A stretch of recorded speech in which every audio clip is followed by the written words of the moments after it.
அப்படின்னு பார்த்தாக்க வரதட்சணை அப்படிங்கிற டௌரி அப்படிங்கிற விஷயம் தான் காரணமாக இருக்கும். 50 பவுன் நகை போட்டேன், நீங்கள் 10 பவுன் தான் கொடுத்தீங்க, பாக்கி எங்க? 25 பவுன் நகை போட்டீங்க, 22 பவுன் நகை தான் போட்டீங்க, பாக்கி 3 பவுன் எங்க? அப்படின்னு சொல்லிலாம் 80களில் பல பெண்கள் இறந்து போயிருக்காங்க.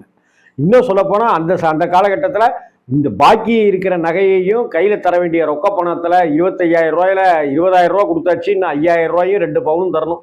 அது தந்தாதான் என் பையனோட நீ வாழ முடியும்னு சொல்லி வீட்டுக்கு அனுப்பிச்சு, வீட்டில் இனி இவன் கூட வாழவே தயாரா இல்லைங்கிற ஒரு நிலைமைக்கு வந்து கணவர் இல்லாத ஒரு வாழ்க்கையில வாழ்ந்து இன்னைக்கு நரைமுடியோடு இருக்கிற பெண்கள் எத்தனையோ பேர் இருக்காங்க.